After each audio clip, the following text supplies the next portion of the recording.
এই নেতৃত্বের কথা বললেই বলে রাজনীতি। আরে ভাই, রাজনীতি মানে রাজনীতি এটা কোরআনের পাঠ না।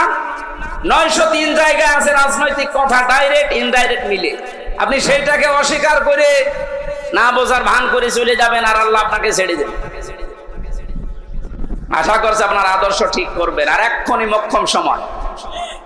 এরপরেও যদি কেউ না বোঝার ভান করে থাকেন, আসেন এদিকে, আপনাকে ছড়ি কোদাল দিয়ে বুঝাচ্ছে। বোখারি শরীফ দিয়ে, কোরআন শরীফ দিয়ে হবে না, ওরে দিয়া লাগে বাকারি শরীফ।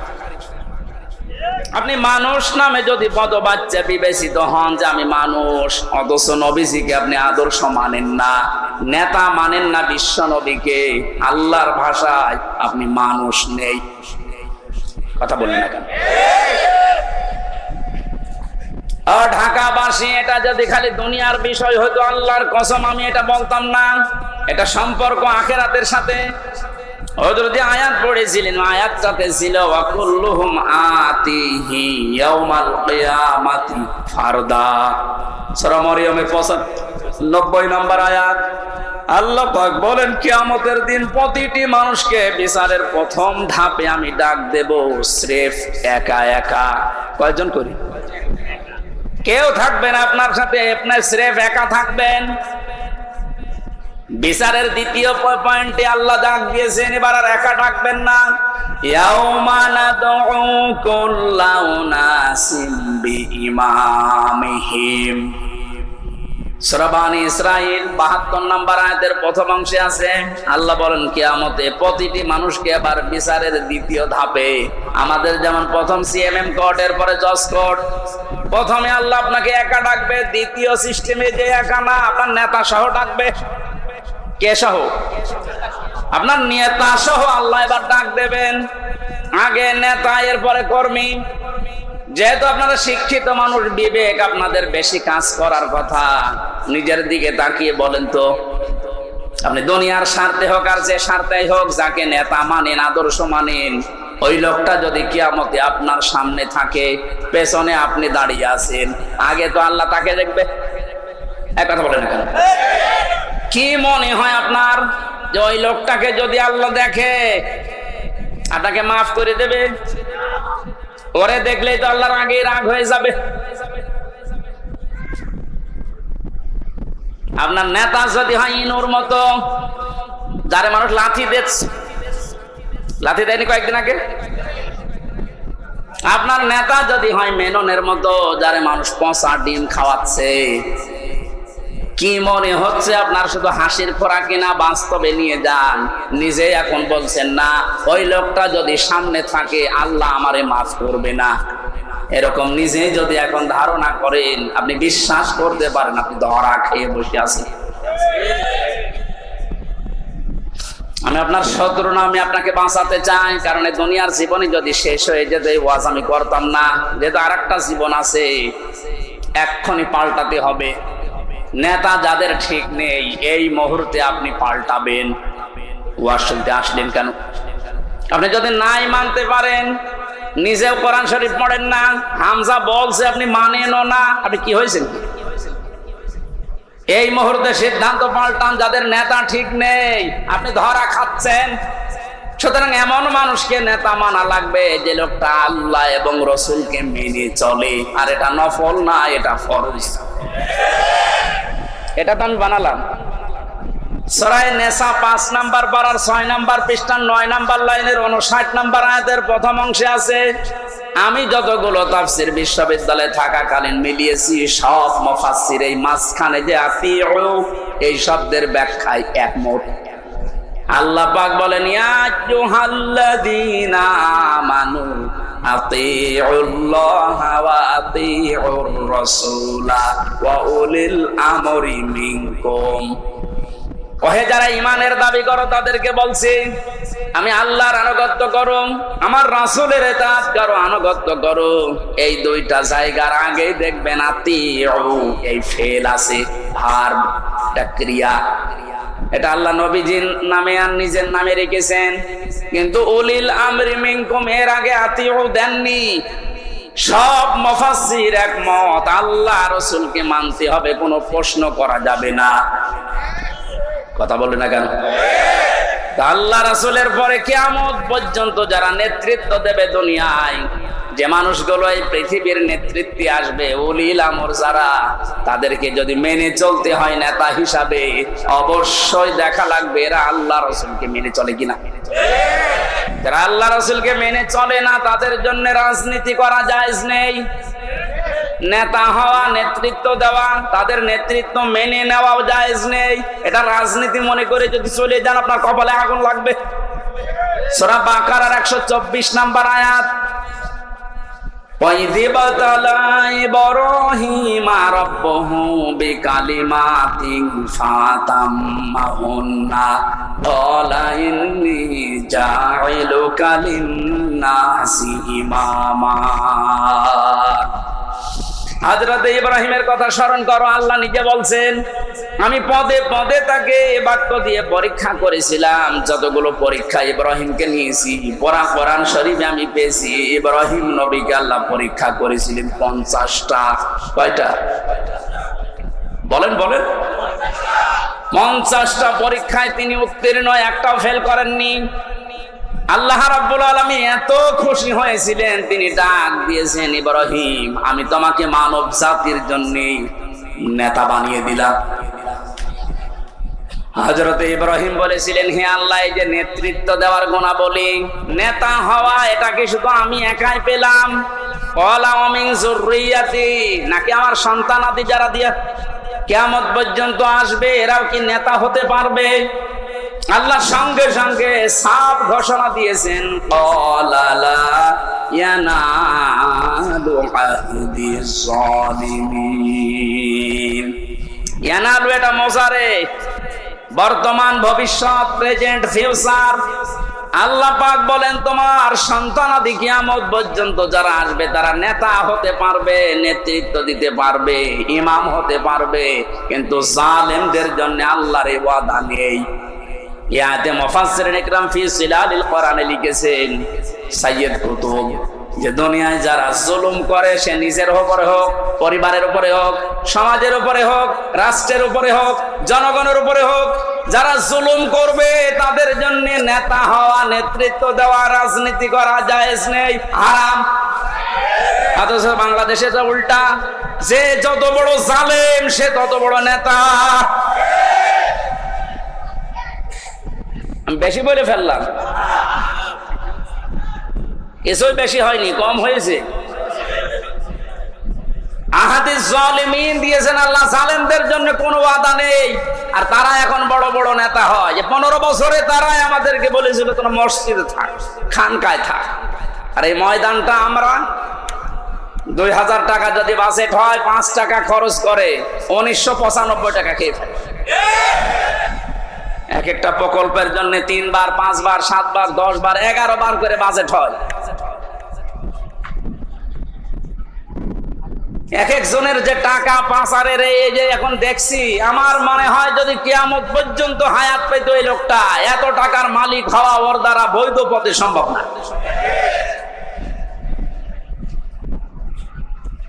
যেন ইয়াসিন শুধু পড়লে 10 খতম কোরআনের সওয়াব হয়, তা আপনি তো মানবেন। ইয়াসিনের প্রথমটাই তো মানেন না। এই নেতৃত্বের কথা বললেই বলে রাজনীতি। আরে ভাই, রাজনীতি মানে রাজনীতি এটা কোরআনের পাঠ না। 903 জায়গায় আছে রাজনৈতিক কথা, ডাইরেক্ট ইনডাইরেক্ট মিলে। আপনি সেইটাকে অস্বীকার করে না বোঝার ভান করে চলে যাবেন, আর আল্লাহ আপনাকে ছেড়ে দেবেন। আশা করছে আপনার আদর্শ ঠিক করবেন, আর এক্ষুনি মোক্ষম সময়। এরপরেও যদি কেউ না বোঝার ভান করে থাকেন, আসেন এদিকে, আপনাকে ছড়ি কোদাল দিয়ে বুঝাচ্ছে। বুখারী শরীফ দিয়ে, কোরআন শরীফ দিয়ে হবে না, ওরে দেয়া লাগে বাকারি শরীফ। আমি আসিন, এরা তো ব্যাখ্যা শেষ করতে পারবো না। নির্ধারিত আমরা আয়াত পড়েছিলাম 8, 9, 10, 3টা আয়াত পড়েছি সূরা মারিজ থেকে। কয়টা? এখানে আল্লাহ কিছু দৃশ্যের কথা দিয়েছেন, কিয়ামতের ভয়াবহতা, সে প্রথম থেকে এ পর্যন্ত। যে কিয়ামত যখন সংগঠিত হবে, এইরকম পাহাড় উড়ে যাবে, সব ধ্বংস করবেন আল্লাহ তাআলা। একথা বলতে বলতে এই কঠিন মুহূর্ত যখন তৈরি হবে, এই মুহূর্তে মানুষের অবস্থা কি হবে আজকের আলোচনার বিষয়। এজন্য আমি মিলিয়েছি মুক্তিপণ। এটা বানিয়েছিলাম জেলখানায় থাকতে। জনাব এটিএম আজহারুল ইসলাম নাম শোনেননি? এই লোকটা এখনো পর্যন্ত ছেলে আছে। উনি একদিন একটা বই পাঠিয়েছিল মুক্তিপণ, লেখক সৌদি আরবের। উনি বলছে, হামজা এটা পড়বা, জনগণের সামনে কথা বলো, মানুষ যেন পরিবর্তন হয়, এটা অনেক ভূমিকা পালন করবে। আমি পুরাটা 2-3 বার এই 3 বছরে শেষ করেছিলাম। দেখলাম যে হ্যাঁ, পরিবর্তন হওয়ার যদি মন থাকে, এই মুক্তিপণ এই শব্দটা মানুষের ভেতরে ঢোকাতে পারলে মানুষ আসবে ফিরে। আল্লাহ কিয়ামতের একটা বিশাল কঠিন ভয়াবহ দৃশ্যের কথা নিয়ে আসতে গিয়ে এই জায়গায় আমাদের কাছে এসে থামলেন। একটা মিলাবেন নিজের সাথে। আল্লাহ রাব্বুল আলামিন বলেন, ওয়ালা ইয়াসআলু হামিমুন হামিমান ইউবাসসারুনহুম। সেদিন শহীদের পরিচয় দেবে না। এই যে হামিমুন মানে অন্তরঙ্গ বন্ধু, শহীদ বলা হয়। একে অন্যের যখন দৃষ্টিগোচর করা হবে, একে অন্যের সামনে যখন নিয়ে আসা হবে, কেউ কারো পরিচয় দিতে চাইবে না। রব্বুল আলামিন বলেন, এই লোকটা কি করবে হে নবী আপনি জানেন? ইয়াবাদুল মুজরিমু লাউ ইয়াফতাদি মিন আযাবি ইয়াউমিযিম বিবানি। এই লোকটা মুক্তিপণ হিসাবে নিজের সন্তানকে প্রথমে আল্লাহর কাছে বলবে, আল্লাহ এটা দিয়ে দিলাম, আমার এই ছেলে মেয়ে দিয়ে দিলাম, আপনি আমাকে বাঁচান আজকে। আমি আয়াতটা পড়ার পরে মিলিয়েছিলাম আমার ফারিহার সাথে। আমার ছোট মেয়েটা আমি জেলখানায় যাওয়ার আগে 1 বছর বয়স ছিল, এখন ওর বয়স 4 বছর। ওর কথা যখন মাঝে মাঝে মনে হতো, আমি এটার সাথে মিলাতাম যে বিবানী, আল্লাহ কিয়ামতের দিন সন্তান মানুষ দিতে চাইবে মুক্তিপণ হিসাবে। তো এটা তো আমার সাথে মিলছে না। আমি আয়না ঘর থেকে শুরু করে ডিবি অফিসে এই মাটির নিচে গুম হওয়া থেকে শুরু করে জেলখানার এই ফাঁসির কন্ডেম সেলে থেকে বিচ্ছিন্ন ছিলাম, যোগাযোগ কষ্ট পেয়েছি। কিন্তু আমার মেয়েটাকে আমি যে ভালোবাসি এখনো পর্যন্ত, আল্লাহ রসুলের পরে পৃথিবীতে সবচাইতে বেশি ভালোবাসি এখনো আমার ওই ছোট মেয়েটাকে। আল্লাহ নিজে তৈরি করে দিয়েছে। অথচ আল্লাহ বলছেন, ফারিহাকেও কিয়ামতে হামজা তুই বলবি যে এটাও দিয়ে দিলাম, আমারে বাঁচাও। এটা আমার বিশ্বাস হচ্ছে না যে না এটা হবে না, এটা হওয়া কথা না। আল্লাহ বলেন শুধু ফারিহাকে না, ওয়াসাহিবাতিহি ওয়া আখি, মানুষ তার স্ত্রী এবং তার ভাইকে পর্যন্ত মুক্তিপণ দিতে চাইবে। ফাসিলাতিহিল্লাতি তওবি, শুধু স্ত্রী আর ভাই না, নিজের জ্ঞাতি গোষ্ঠী যারা তাকে আশ্রয় দিত, প্রশ্রয় দিত, সামাজিক ভাবে, রাজনৈতিক ভাবে, পারিবারিক ভাবে, গোষ্ঠীগত ভাবে যারা তাকে বিপদে পড়লে আশ্রয় দিত, এদেরকেও বলবে আল্লাহ এদেরও দিয়ে দিলাম। এটা আজকে আমি মেলালাম হাজী সেলিমের সাথে। যেভাবে গালিগালাজ করছিল কোটে তোলার সময়, কত টাকার মালিক আপনি বলেন তো হাজী সেলিম। অথচ যে গাল আজকে খেয়েছে, যে ডিম খেয়েছে, তাও এতগুলো প্রশাসনের মানুষ পাহারা দেওয়ার পরেও ও আজকে হাও মাও করে কাঁদছিল ইজলাসে দাঁড়িয়ে। অত মনের ভেতরে এইটা আসছিল, কি করলাম, যা দুনিয়ায় আছে সব আজকে দিয়ে বলতো, জজ সাহেব আপনি আমারে শুধু মুক্তি দিয়ে দেন। ওর এই কান্নার ভেতরে এই আওয়াজই ভেসে আসছিল। জামিন নামঞ্জুর করে জেলে পাঠিয়েছে। আল্লাহ বলেন জ্ঞাতি গোষ্ঠী ফাসিলাতি হিল্লাতি তওবি, এই ফাসিলাতির শব্দের ভেতরে 3টা বিষয় আছে ইবনে কাসিরে।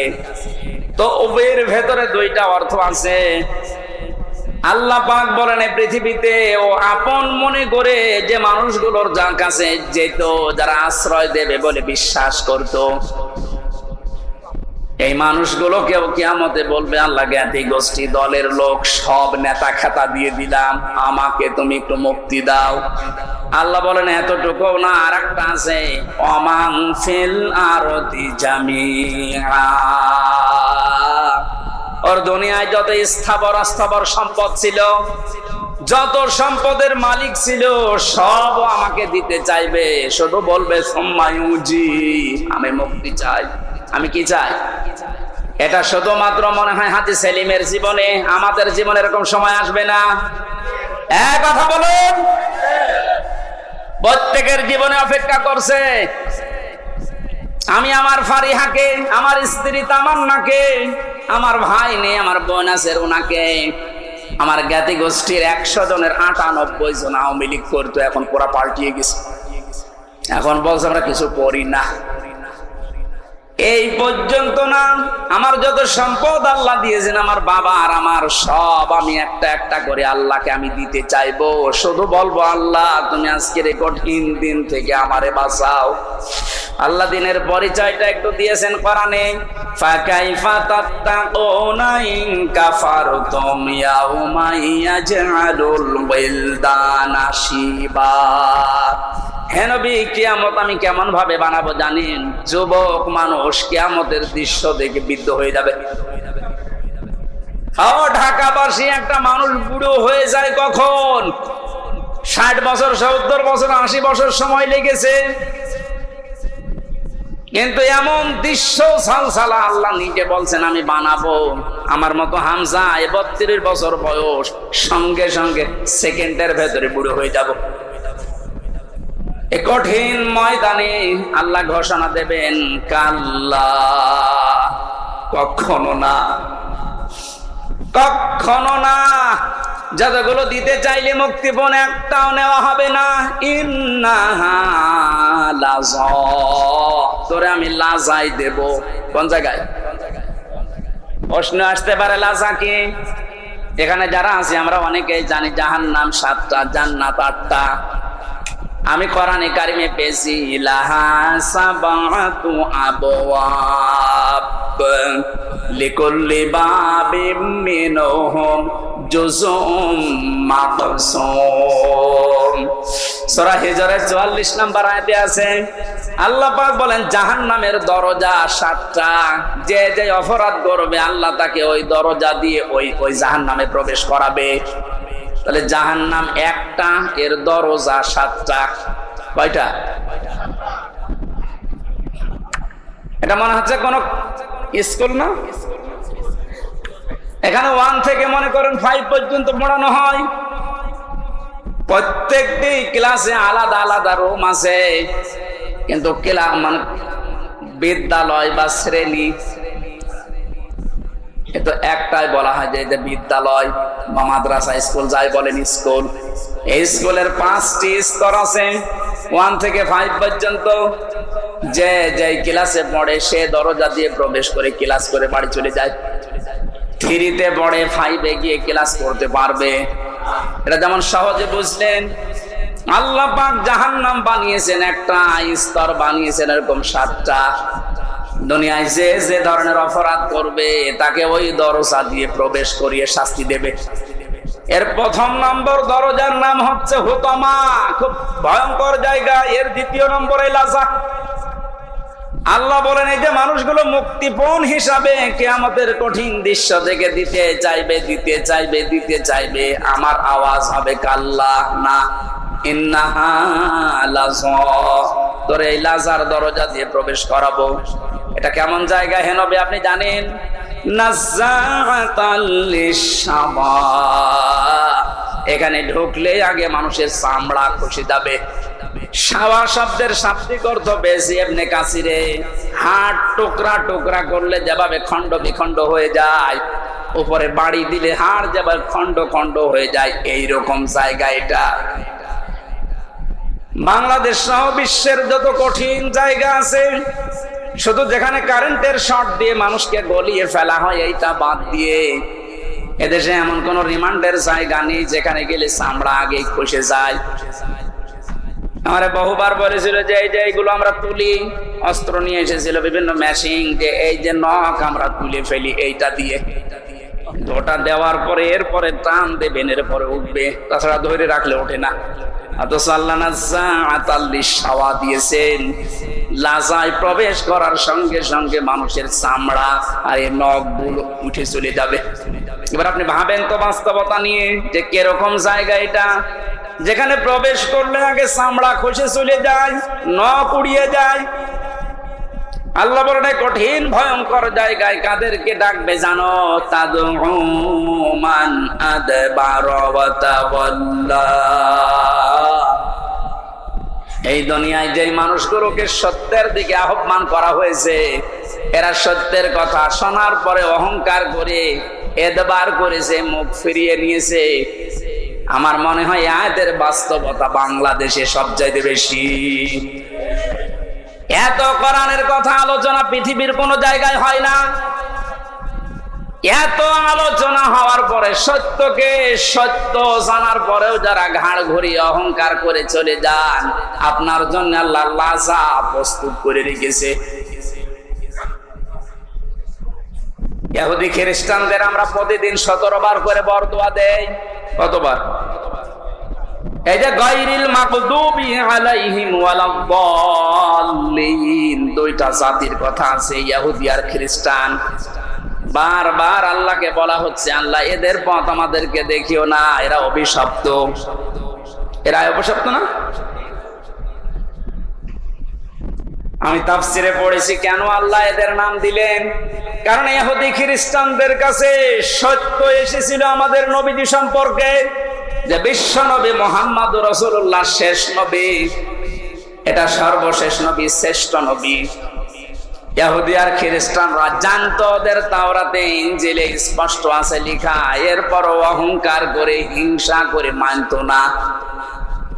আপনি কিন্তু বুঝতে পারছেন হামজা যা বলছে কোরআন দিয়ে হাদিস দিয়ে ও বানিয়ে বলছে না, ও সত্য কথাই। সত্য জানার পরেও অহংকার করে হিংসা করে অনেকে এরপরও চলে যাবে। এদের জন্যই লাজা।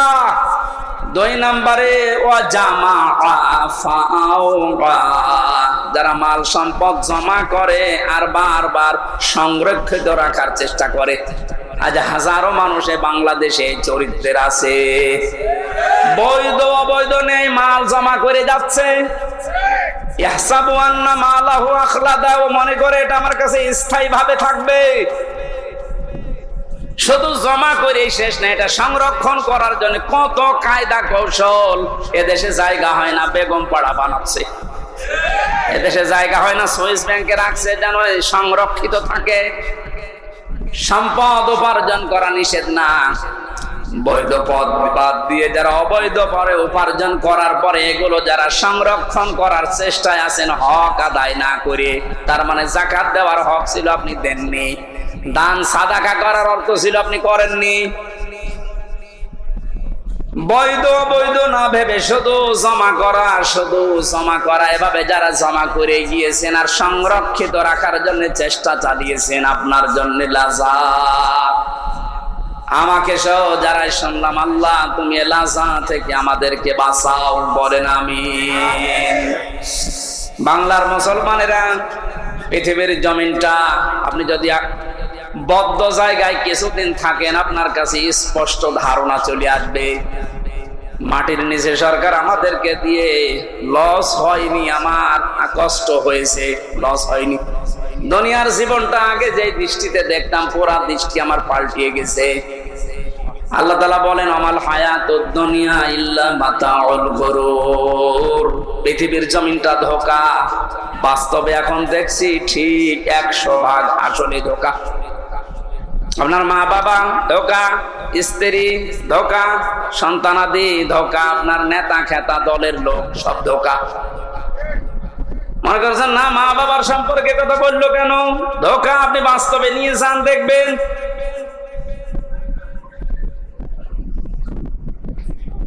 স্ত্রী ধোঁকা, এটার বাস্তবতা আমরা সবাই কম বেশি টের পাচ্ছি। আপনি যদি একটু শ্বশুর শাশুড়িকে অপমান করার চেষ্টা করেন, আপনার আপন বউ আপনার পর হয়ে যাবে। শ্বশুর শাশুড়ি বাদ দিলাম, স্ত্রীর ভাইকে অপমান করে একটা কথা বলেন, যত সুন্দর স্ত্রীর ব্যবহার হোক, সেকেন্ডে পাল্টিয়ে যাবে। দুনিয়ার সব কিছু যখন ধোঁকা ধোঁকা বলে আল্লাহ ঘোষণা দিয়েছেন, আমরা এই ধোঁকার পেছনে পড়ে থেকে আমাদের বিশাল আখিরাত আমরা যেন নষ্ট করি না ফেলি। আমি সহ যারা এসেছি, আল্লাহ তুমি আমাদেরকে ইখলাসের সাথে এগুলো মেনে চলার তৌফিক দাও, বলেন আমিন। প্রাণপ্রিয় ঢাকাবাসী, আল্লাহর দরবারে নত শিরে শুকরিয়া আদায় করছি। আফদালুল ইবাদাতি তিলাওয়াতুল কোরআন। এই হাদিসের ব্যাখ্যা অনুযায়ী যত নফল ইবাদত আছে, সবচাইতে নফল ইবাদত আল্লাহর কাছে প্রিয় হচ্ছে কোরআনে কারীমের তেলাওয়াত, কোরআনের আলোচনা। বিশ্বনবী মসজিদে নববীতে প্রবেশ করলে বাম দিকে তাকিয়ে দেখলেন কিছু মানুষ আল্লাহর জিকির করছে, ডান দিকে তাকিয়ে দেখলেন কিছু মানুষ আল্লাহর কোরআন নিয়ে ব্যস্ত আছে। নবীজি বললেন দুইটা দল ভালো কাজে আছে, তবে কোরআনে কারীম নিয়ে যারা ব্যস্ত আছে তারা সবচাইতে উত্তম কাজে আছে। এই মুহূর্তে আল্লাহ আমাকে নির্দেশ দিয়েছেন আমি যেন কোরআনে কারীমের এই আলোচনায় শ্রোতা হিসাবে অংশগ্রহণ করি। কিছু টের পেলেন? মুহাম্মদ রাসূলুল্লাহ সাল্লাল্লাহু আলাইহি ওয়াসাল্লাম যদি এখন বেঁচে থাকতেন আর এই ডমনি এলাকার পাশ দিয়ে যেতেন, কোরআনের ইজ্জতে তিনি এই আলোচনায় অংশগ্রহণ করতেন। এইরকম একটা জায়গায় আল্লাহ আমাদেরকে কিছু সময় বসার তৌফিক দিলেন। জবান খুলে বলছি আলহামদুলিল্লাহ। উনি দারাজ কণ্ঠে কথা বলছিলেন। বিজ্ঞান প্রমাণ করছে খালাকাল ইনসান আল্লামাহুল বায়ান, মানুষকে আল্লাহ বানিয়েছেন আর কথা বলার শক্তি দিয়েছেন। এটা মানুষ কথা বলতে পারে। এই কয়েক ইঞ্চি জায়গা থেকে এক একটা কথা বের হতে 27টা স্তর পার করা লাগে। কয়টা? 27টা স্তর পার করার পরে একটা কথা তৈরি হয়।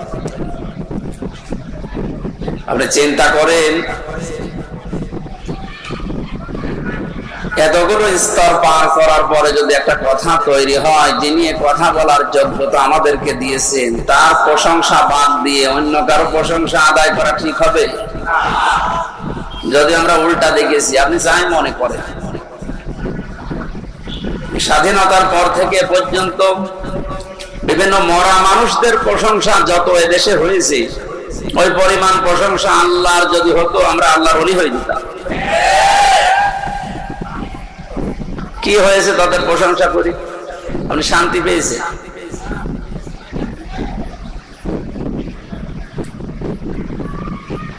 একজন বেদুইন এসেছিল, নবীজি বললেন কি তোমার এই অবস্থান? কাঁধের উপর একটা ভাঙ্গা মূর্তি নিয়ে নাক ভাঙা। তোমার মূর্তির নাক ভাঙা কেন? লোকটা বলে হে রাসূল, এটা আমার মূর্তি না, এটা আমার খোদা। এটা সব সময় আমি সঙ্গে রাখি, না জানি কখন কোন বিপদে পড়ি। আজও আমার মনে হয় 1500 বছর আগে এই লোকটা না বুঝে তার খোদাকে সঙ্গে রেখেছিল বিপদ থেকে বাঁচার জন্য। আর ডিজিটাল যুগে অনেকে বুঝে শুনে খোদাকে উপরে রেখে দেয়। উপরে খোদা দেখবেন, নিচে খোদা আ করে আছে। সিস্টেম একই, শুধু নিয়মটা পাল্টিয়েছে। ও সাথে রাখতো, পকেটে রাখতো, আর উপরে রেখে হাত তুলে থাকে। আমি বেশি বললাম? এই যে এই খোদার সাথে রেখে কি আনন্দ পেলেন আপনি? কি উপকার হয়েছে? হ্যাঁ, সাময়িক কিছু উপকার হয়েছে, কারণ উপরে খোদা আছে, নিচে যদি খোদা এভাবে থাকে মানুষ মনে করে না এ খোদার লোক। এ পর্যন্ত শেষ। এই পরিচয় দেওয়ার কি এখন সময় আছে? আর দিতে পারবেন? নবীজি বললেন নাক ভেঙেছে কি করে? লোকটা বলে ইয়া রাসূলুল্লাহ, যেখানে যায় একে নিয়ে যায় বিপদ থেকে বাঁচার জন্য, প্রাকৃতিক প্রয়োজন সারার জন্য আমি গেছি, কিন্তু এরে তো আর টয়লেটে নিয়ে যাওয়া যায় না, খোদার মান থাকে। এখান থেকে বাস্তবতা হচ্ছে যারা টাকার ভেতরে বিভিন্ন মানুষের ছবি দিয়ে সম্মান বাড়াতে চান, ওরে নিয়ে মানুষ যায় কোথায়? সম্মান বাড়ে? বিবেকের কাছে প্রশ্ন করেন, জিজ্ঞাসা করা লাগবে। একটা মুশরিক এই লোকটাও তার খোদাকে টয়লেটে নিতে রাজি না, আর আপনি যাকে ওই রকম সম্মান দিয়ে রাখেন তারে পকেটে করে সব জায়গায় নিয়ে যাচ্ছে। আপনি কথা বুঝে চিল্লাচ্ছেন তো নাকি আন্দাজে? আমি জানি আপনি বুঝতে ফেলেছেন। ঢাকার মানুষ খুব চালাক, এরা হাঁ করলে হাসা দানায় হালসা বোঝে।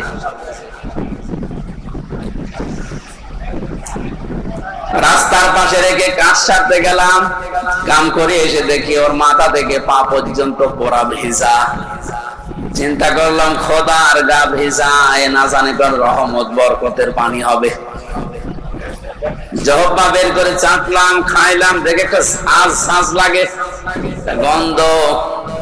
চিন্তা করলাম পানি যা যদি রহমতের হবে, আর খোদার গা থেকে ঝরতেছে, এরকম গন্ধ হবে কেন? ঝাঁজ লাগে কেন? পাশে তাকিয়ে দেখে একটা কুকুর দাঁড়িয়ে আছে, ওর নিচ দিয়ে পানি টপকাচ্ছে। এবার বুঝলাম যে কোন রহমতের পানি। আমার মেজাজ গেল খারাপ হয়ে। এই তুই খোদা না খোদা, নিজের এই কুকুরের পোশাক থেকে বাঁচাতে পারো না, আমারে রাগ হওয়ার পরে ওরে দিয়েছে একটা আশা, ওর নাক ভেঙে গেছে। নবীজি বললেন আমার কাছে কেন আসলে? লোকটা বলেন ইয়া রাসূলুল্লাহ, এদের অসারতা, এদের কল্প কাহিনী, এদের অজ্ঞতা, এদের মূর্খতা, এদের দুর্বলতা সব আজ আমার কাছে স্পষ্ট হয়ে গেছে। আমি আর এর কাছে কিছুই চাই না, একে নিতেও চাই না। আপনার তাওহীদের কাছে আমি ধরা দিতে এসেছি, আমারে আপনি পড়িয়ে দেন লা ইলাহা ইল্লাল্লাহু মুহাম্মাদুর রাসূলুল্লাহ।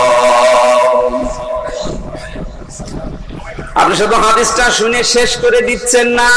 আমার তো মনে হয় ১৫০০ বছর আগে লোকটা যা ঘটিয়েছে, এখন এই ডিজিটাল যুগে খাপের খাপ অনেকের জীবনে মিলিয়ে যাচ্ছে। যেই দেখেছে যে না এগুলো তো কল্প কাহিনী। আজকে আমি কোর্টে সারাদিন ছিলাম, আমার যতগুলো মামলা সব আজকে আদালত ডিসমিস করে দিয়েছে। আমার এখানে একটা প্রশ্ন ছিল আজকে, কিন্তু উনি করতে দেয়নি। আমাকে ৩টা বছর আটকে রেখেছিলেন মাটির নিচে এবং জেলখানা মিলে। আমার প্রশ্ন হচ্ছে, আপনি আমাকে মামলা দিয়ে 3টা বছর আটক রাখলেন যে আমার অপরাধ আছে কিনা। 3 বছর পরে আজকে প্রমাণ হলো যে আমি নির্দোষ, কোনো অপরাধ নেই। আমার যত রকমের পরীক্ষা করার দরকার ছিল রিমান্ডে নিয়ে সব করেছে। এই মোবাইলটা আজকে দিয়েছে ওরা 3 বছর পর। এর মধ্যে যা ছিল ওরা সব কিছু দেখেছে। যে মামলা দিয়েছিল আনসার আল ইসলাম না কি জানো, আমি জীবনে জানি না। যত রকমের পরীক্ষা করেছে একটাও পাইনি। জজ আজকে হাসছিল যে মামলার বিচার করব কি দিয়ে, কোনো মাল নেই, যা ছুড়ে ফেলে দিলাম। আমি মনে করলাম জিজ্ঞাসা করি মাননীয় আদালত, এই যে 3টা বছর আপনার কাছে তো আমার মামলা ছিল, এতদিন আপনি কিছুই করেননি, আপনি কিন্তু জানতেন। আজকে যেমন ছুড়ে ফেলে দিচ্ছেন, হাসি তামাশা করছেন যে একটা মামলা হলো, এই 3 বছর জানতেন না? 30 থেকে 32 বার এই মামলাটাই আদালতে উঠেছিল, কিন্তু জামিন আপনি দেননি, বারবার ফেরত দিয়েছেন। আজকে কোন ইশারায়, কার ইশারায় দিয়েছেন আমি জানি না। তবে আমার প্রশ্ন, আমাকে যে 3টি বছর রাখলেন, আমি তো নিরপরাধ, আজকে প্রমাণ হইল যে কোনো দোষ নেই। যারা আমাকে বিনা দোষে কষ্ট দিয়েছে, আমিও তাদের ওই কষ্ট দিতে চাই।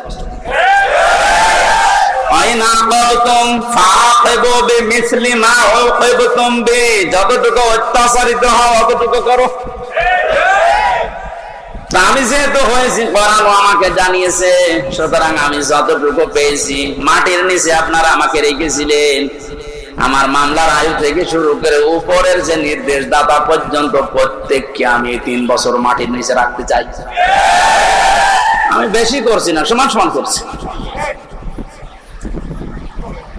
এটা যদি আপনি না করতে পারেন, আগামীতে আমার মতো আরো মানুষ বিনা কারণে 3 বছর 5 বছর না 10 বছর 15 বছর মাটির নিচে জেলখানায় থাকবে, কোনো বিচার হবে না। 15 বছর পরে লোকটা যখন বের হবে, আপনি রায় দিয়ে দেবেন যে নির্দোষ, কোনো দোষ নেই, তাহলে 15 বছর আপনি ফিরিয়ে দেন। আমার জীবন থেকে আপনি 3টা বছর নষ্ট করে দিলেন যাদের কথা মতো, এই মানুষগুলো তো কিয়ামতে মামলার আসামি হবে। কারণ আল্লাহ আপনাকে মাফ করবে না যতক্ষণ হামজা মাফ না করে। আপনি আল্লাহ ক্ষতি করেননি, ক্ষতি করেছেন হামজা। ওটা যদি হক ইবাদ হতো, হকুল্লাহ হতো, আল্লাহ মাফ করে দিত। কিন্তু এটা তো হকুল ইবাদ, বান্দার হক আপনি নষ্ট করেছেন যাদের ইশারায়, তাদেরকে আপনি বলবেন। এই মানুষগুলো যদি হামজার কাছে মাফ না চায়, কোনদিন লোকটা জান্নাতে যেতে পারবে না। দ্বিতীয় সিস্টেম হচ্ছে লোকটা জালিম। যারা টট্ট বটন ছিল এতদিন, এরা সবগুলো কোরআনের ভাষায় জালিম। জালিমদের জন্য সবচাইতে আমার ভয় লাগে সূরা শুরার 42 নাম্বার আয়াতটা পড়লে, ইন্নামাস সাবিলু আলাল্লাযীনা ইয়াযলিমুনান নাস ইলা আখির আয়াত। আল্লাহ পাক বলেন, অবশ্যই আমি আল্লাহ নিজে মামলা দায়ের করব, নিজে অভিযোগ দায়ের করব, কেস করব। শব্দের অর্থ থেকে খেয়াল করেছেন, ইন্নামাস সাবিলু আলাল্লাযীনা ইয়াযলিমুনান নাস। আল্লাহ ইয়াযলিমুনাল মুসলিমুনা দেননি, ইয়াযলিমুনান নাস দিয়েছেন। এটা মজারে বর্তমান ভবিষ্যৎ, প্রেজেন্ট ফিউচার, দুইটা কাল নিয়ে আল্লাহ শব্দ দিলেন কেন? কারণ এখন শুধু না, কিয়ামত পর্যন্ত এই আয়াতটা কোরআনে থাকবে না, 2 দিন পর নষ্ট হয়ে যাবে। মানুষ হয়ে যারা মানুষের উপরে জুলুম করে, অত্যাচার করে, এরা হামজার মামলার আসামি না। আমি মামলা দিলেও পারি, না দিলে মাফ করে দিলে হয়ে গেল। কিন্তু না, আল্লাহ পাক বলেন ওরা আমি আল্লাহর মামলার আসামি। আমার তো আয়াত পড়ার পরে বাংলাদেশের দিকে তাকিয়ে মনে হয় এদেশের অনেক মানুষ এখন অলরেডি আল্লাহর মামলার আসামি হয়ে গেছে।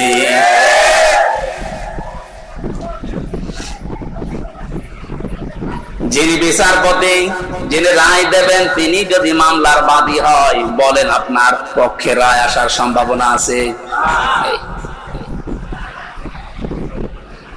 আমার পক্ষে তত বিচারপতি ছিল অনেকগুলো, সিএমএম কোর্টে, জজ কোর্টে, হাই কোর্টে পর্যন্ত, কিন্তু শুধু উপরের নির্দেশ পাইনি, এজন্য লিখে নাই। অথচ যিনি নিজে রায় দেবেন, যিনি নিজে নির্দেশ দেবেন, আলাইসাল্লাহু বিআহকামিল হাকিমিন, সবচাইতে বড় বিচারপতি যিনি, তিনি আল্লাহ আপনার মামলার আসামবাদী। আমার ভয় লাগছে আমরা আবার আল্লাহর মামলার আসামি হয়ে যাচ্ছি না তো? ওয়ায়াবগুনা ফিল আরদি বিগাইরিল হক, অন্যায় ভাবে পৃথিবীতে বিদ্রোহ করে যারা বেড়ায়, এই 2 প্রকার মানুষ আল্লাহর মামলার আসামি। আর এই 2 প্রকার মানুষ এখন বাংলাদেশে বেশি। আগস্টের 5 তারিখ থেকে আজকের এই 2 তারিখ পর্যন্ত তাকান, এই 26-27 দিনে কত ভাবে চেষ্টা চালাচ্ছে কি করে বিশৃঙ্খলা তৈরি করা যায়, বিদ্রোহ করা যায়, দুনিয়া অশান্ত করা যায়। আমি আপনাকে বলছি, আমি আপনাকে ভালোবাসি, বাঁচাতে চাই। কোরআনের চোখ লাগিয়ে দেখতে পেলাম এই দেশে 5 তারিখের পর থেকে 2 তারিখ পর্যন্ত যারা শান্ত হয়ে যাওয়ার পরে বিশৃঙ্খলা করার চেষ্টায় আছেন, পৃথিবীর মানুষকে বোঝাতে যাদের দৃষ্টান্ত শান্ত নেই, কত রকমের প্রো তৈরি করে ইস্যু লাগিয়ে আপনি চেষ্টা চালিয়েছিলেন, তওবা করে ফিরে আসেন, নয়তো আপনি আল্লাহর মামলার আসামি। আমি আশা করি আপনি কথা বুঝেছেন। যদি না বোঝার ভান করে উল্টা পাল্টা ধারণা করেন, আপনার কপালে হেদায়েত আল্লাহ দেবে না। এই যে কপালে হেদায়েত দেবে না, এটা তো আমি বানালাম। হ্যাঁ, আল্লাহু লা ইয়াহদিল কওমাজ জালিমিন, ইহদি এটাও মজারে, বর্তমান ভবিষ্যৎ, প্রেজেন্ট ফিউচার। আল্লাহ বলেন আমি জালেমদেরকে হেদায়েত দিচ্ছি না, দেব না। আর শর্তলা হচ্ছে ওদেরকে মাফ করে দেন, আমি মাফ করে করব কি? আল্লাহ তো হেদায়েত দেবে না জালেমদের। কারণ এত কঠিন নিকৃষ্ট আল্লাহর কাছে শব্দটা। নবীজি জানিয়েছেন আয-যুলমু যুলুমাতু ইয়াউমাল কিয়ামাহ, জুলুম কিয়ামতের ময়দানে ঘোর অন্ধকার হয়ে তার সামনে দেখা দেবে, নিজের হাত পর্যন্ত দেখতে পাবে না। এটা যদি 100 ভাগ আমরা বিশ্বাস করে বাস্তবে নিয়ে আসতে পারতাম, জীবনই পাল্টিয়ে যেত। আমি আমার ঈমান থেকে কথা বলছি। যারা এখনো পর্যন্ত এই আয়াতগুলোর সাথে মিলে যাচ্ছেন, আপনি থামেন। মৃত্যুর গড়গড়ায় চলে আসলে তখন কিন্তু আপনার পাশে বসে কালেমা পড়ালেও কাজ হবে না। ঢাকাবাসী, আমি যেটা শিক্ষা দেওয়ার জন্য পর্যন্ত আসছিলাম,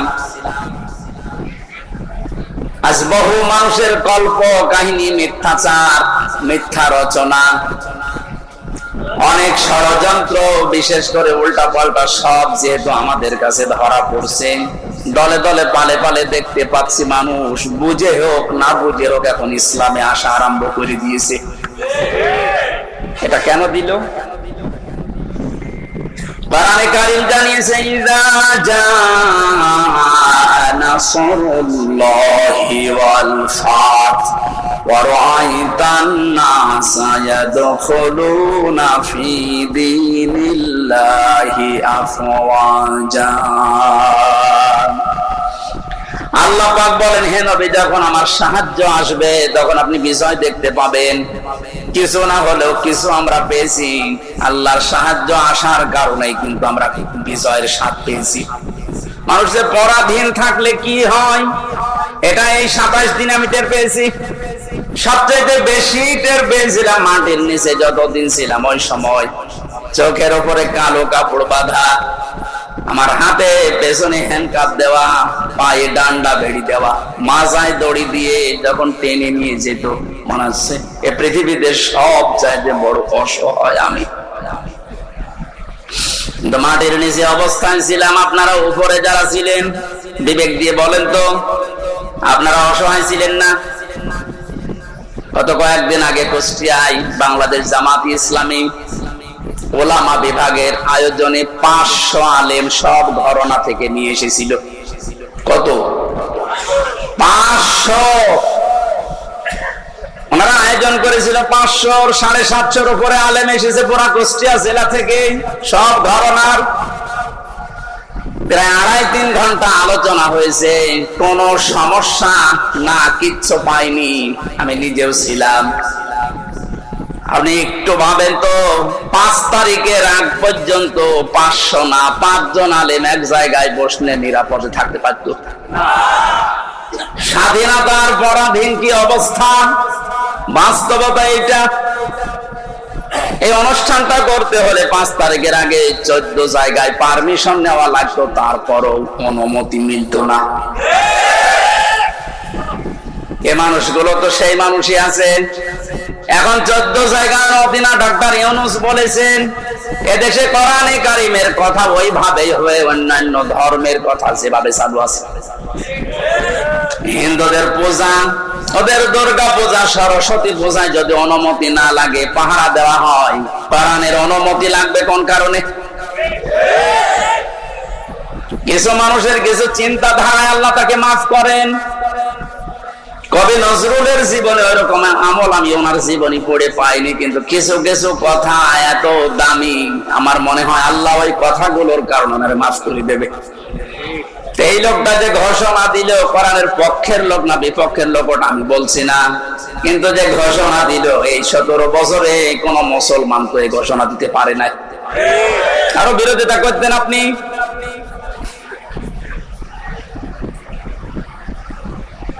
অন্যান্য ধর্মের অনুষ্ঠানে যদি অনুমতি না লাগে, মুসলমানদের কোরআন প্রসারে অনুমতি নেওয়া লাগবে। কোন কারণে? কোন অনুমতি আজকে থেকে নেওয়া লাগবে না। যেখানে যতটুকু পারেন কোরআনের কথা ওই ফোর্সি বলবেন, যেটা আল্লাহ জানিয়েছে। ওনার পরের দিন এই দেশের ডিসিএফ এর প্রধান যিনি গোয়েন্দা বিভাগের আমারে কল দিয়েছিলেন, আমার মাহফিল ছিল ওই দিন গাইবান্ধা, আমারে ডাক দিয়ে বলছে, হুজুর কোরআনের কথা বলতে দেশে 56,000 বর্গ মাইলের কোন ইঞ্চিতে আর বাধা নেই। যে ফোর্সে আল্লাহ জানিয়েছে আপনি ওই ফোর্সে বলবেন। কেউ যদি কোন জায়গায় একটু শব্দ করেন, শুধু একটু জানাবেন, আমারে সেভ করে রাখবেন, ঠ্যাং ভেঙে ফেলবো। আমি বললাম, স্যার আপনি এতদিন কোথায় ছিলেন? আমি কেবল দায়িত্ব পেয়েছি। কিন্তু 2টা কথা আবার জানিয়েছে, যারা আয়োজন করে তাদেরকে আপনি বলবেন, মানে ওরা যেন মহিলা প্যান্ডেলটা আলাদা করে, ওখানে পুরুষের যেন আনাগোনা না থাকে, আর ওনাদের যে আলাদা টয়লেট বা নামাজের ব্যবস্থা ওগুলো যেন ওয়ান টাইমের জন্য করা হয়। ভালো প্রস্তাব দিয়েছে, এটা যাতে রেকর্ড হচ্ছে।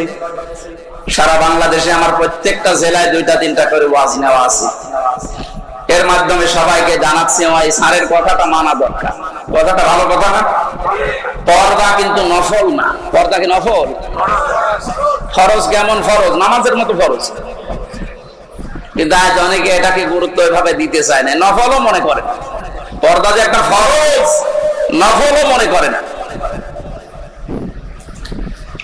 এই জন্যে কাজটা যেভাবে উনি করতে বললেন আমি আপনাদের কাছে পৌঁছিয়ে দিলাম। উনি আজকেও আমাকে জানিয়েছে কোর্ট থেকে বের হওয়ার পরে, যেই দেখেছে সব মামলা ঢিসমিস হয়ে গেছে। আমি সাংবাদিকদের সামনে যখন ব্রিফ করছিলাম, ব্রিফিং করার পরে কল দিয়ে জানিয়েছে যে আপনি কিন্তু আজকেও মাহফিলে যাবেন। আমি জানি কোথায়, খিলক্ষেতে। এটা কি খিলক্ষেত?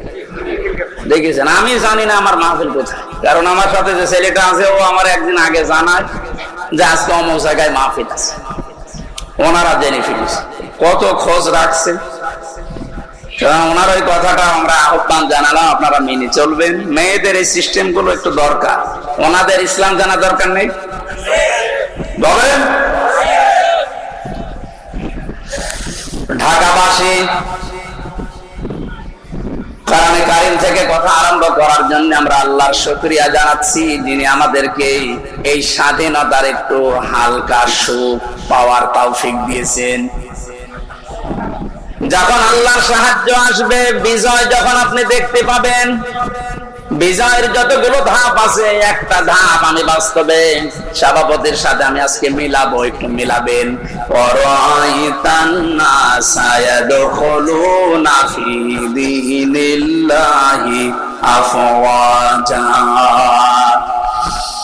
আল্লাহর সাহায্য আসলে আপনি বিজয় দেখতে পাবেন। বিজয়ের প্রথম ধাপ এটা, দলে দলে পালে পালে মানুষ দেখবেন ইসলামে প্রবেশ করছে।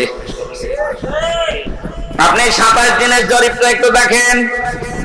আগস্টের 5 তারিখের আগে আমি 4 তারিখে রাত্রে পেয়েছিলাম একটা জরিপ। ওই জরিপে দেখেছি এই দেশের 100 জনের মাত্র 15 জন চায় যে ইসলাম রাষ্ট্রীয় ভাবে কায়েম হোক, 85 জন চায় না। আজকে মাগরিবের পরের রিপোর্ট আমি ঘুমানোর আগে দেখেছিলাম বিবিসি থেকে। আজকের রিপোর্ট হচ্ছে দেশের 100 জনের 35 জন এখন চাচ্ছে দেশে কোরআন দিয়ে দেশটা চলুক।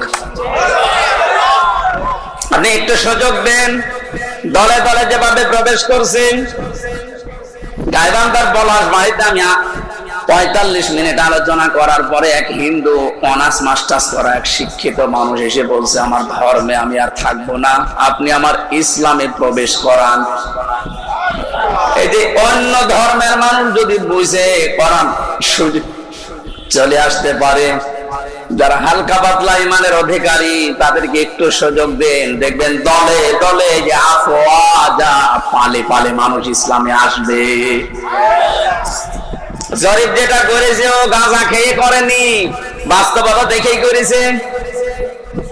35 জন যদি হয়ে যায় 27 দিনে, আর 27 দিন যেতে দেন, 50% মানুষ যখন ইসলাম চাইবে দেশে কায়েম হয়ে যাক, আল্লাহর কসম কেউ বাধা দিয়ে আর ঠেকাতে পারবে না। ওই যে অজ্ঞের ডাক দিচ্ছিলেন, ওই কথাটা বোঝানোর জন্য একটা উদাহরণ বলছি কয়েক মিনিটে, একটু মিলান। একটা হোস্টেলে 100 জন ছাত্র, প্রতিদিন ওনাদেরকে যে নাস্তা দেওয়া হয়, এর ভেতরে 20 জন ঘাড় তেরা করে আছে যে না, এই নাস্তা আমরা খাবো না। কয়জন? 20 জনের ভেতরে না, 100 জনের ভেতরে 80 জন। 80 জন বলছে এই প্রতিদিন এই যে নাস্তা দেওয়া হয় এটা আমরা খাবো না, এই মেনু পাল্টাতে হবে। বলছেন তাহলে ভোট দাও। প্রত্যেকেই ভোট বাক্স দিয়েছে। কেউ বলছে আমরা রুটি পাউরুটি চাই, রুটি কলা চাই, কেউ খিচুড়ি চাই, কেউ রোল চাই। এভাবে একটা একটা করে দিতে দিতে সর্বশেষ দেখা গেল 20 জন মাত্র যে নাস্তা ছিল আগে ওইটাই আছে, আর বাকি 80 জন এই নাস্তার সাথে একমত না। 20 জনের এক জায়গায় ভোট করেছে, এখন 80 জন বাকি আছে, ওরাও ভোট দিয়েছে, কারোটা 15, কারোটা 14, কারোটা 18, এভাবে করতে করতে ভাগ হয়ে গেছে। নাস্তার বিল যেটা পাস হবে, বেশি সংখ্যক যেহেতু মানুষ যেখানে পাস হবে ওইটা, 80 জন থাকার পরও নাস্তার ওই বিলটা পাল্টায়নি। কারণ এখানে কয়জন? আরো জোরে বলেন। আমি শুধু বলার জন্য বলছি তা না, এটা জীবনে মিলাতে হবে। আজ সময় এখন ওইটাই। আমরা সংখ্যায় টুপিওয়ালা মানুষ। এদেশে 100 জনের 96 ভাগ আমরা মুসলমান।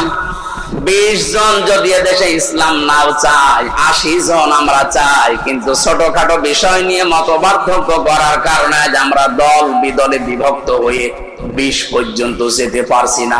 18, 17, 15। জেলখানার ভেতরে আমি ছিলাম মাওলানা মামুনুল হকের সাথে 3টা বছরই। মানে মাঝে মাঝে বলতেন, হামজা বাইরে থাকতে ভাবতাম কি আর ভেতরে এসে বুঝতেছি কি। এখন যে পাল্টিয়ে যাব, কে বুকে হাত বাঁধে, কে আমিন জোরে বলে, কে নবীকে দাঁড়িয়ে সালাম দেয়, কেউ বসে সালাম দেয়, ওসব সব বাদ। আল্লাহ একজন আছে, রাসূল একজন আছে, কোরআন আছে, কথা বিশ্বাস যারা করে তাদেরকে এক জায়গায় নিয়ে আসা লাগবে। ইহুদি, খ্রিস্টান, বৌদ্ধ, মুশরিক যারা, ওরা কিন্তু এই ধোঁয়াগুলো তুলে আমাদেরকে আলাদা আলাদা করে রেখেছে। এই জন্য 80 জন হওয়ার পরও 20 জনের সাথে পারছি না। এক কথা বলছে। যেভাবে চলতেছে, আশা করছি কোরআনের এই আয়াতটা বাস্তবে আল্লাহ আমাদেরকে দেখাবেন। আরাইতান নাসা ইয়াদখুলুনা ফি দীনিল্লাহি আফওয়াজা। দলে দলে পালে পালে যেভাবে মানুষ ইসলামে আজ দীক্ষিত আর আরম্ভ হয়েছে, আল্লাহ পাক যেন চর্ম চোখে দেখার তৌফিক দেন যে কোরআন দিয়ে 56,000 বর্গ মাইল চলছে।